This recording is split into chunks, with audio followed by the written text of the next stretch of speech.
Cutter master Mustafizur Rahman আপাতত ব্যস্ত Pakistan super league নিয়ে। এই মুস্তাফিজুর রহমানকে ঘিরেই কদিন আগেই যে ঘটে গেছে কত ঘটনা। মুস্তাফিজুরকে আইপিএল থেকে বাদ দেয়া, এরপর টাইগারদের ভারতে যে বিশ্বকাপে অংশ না নেয়া, তবে ধীরে ধীরে বরফ গলতে শুরু করেছে। ভারত বাংলাদেশ সম্পর্কের টানাপোড়েনের সমাপ্তিও হচ্ছে ধীরে ধীরে। আইপিএল এর চেয়ারম্যান অরুণ ধামাল পর্যন্ত বলছেন মুস্তাফিজকে বাদ দেওয়া ছিল দুর্ভাগ্যজনক, অর্থাৎ দেরিতে হলেও নিজেদের ভুল বুঝতে শুরু করেছে তারা। অন্তত আইপিএল এর চেয়ারম্যানের ভাষ্য তো তাই বলছে।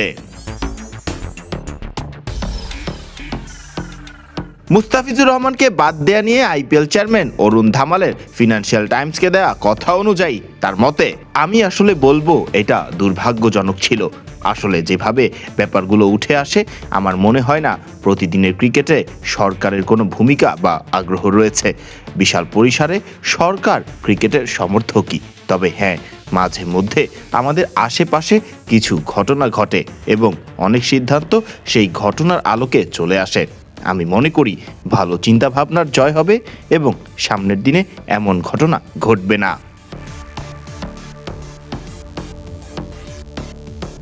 আইপিএল এ নিলামে বেশ কারাকারি করেই নেওয়া হয়েছিল মুস্তাফিজুর রহমানকে। 9 কোটি 20 লাখ রুপিতে ফিজকে দলে নিয়েছিল শাহরুখ খানের দল কলকাতা নাইট রাইডার্স।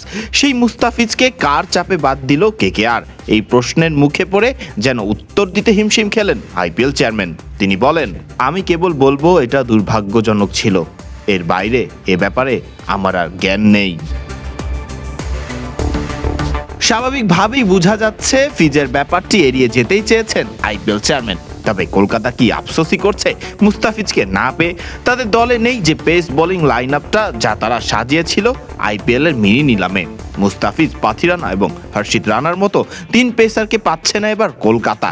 পাথি রানা এবং হর্ষিত রানা নেই ইনজুরির শিকার হয়ে, আর মুস্তাফিজ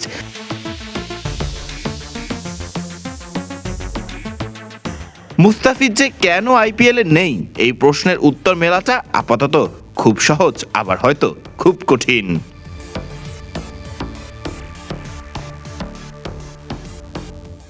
ফরদিন রহমান সকাল, বিডি ক্রিক টাইম।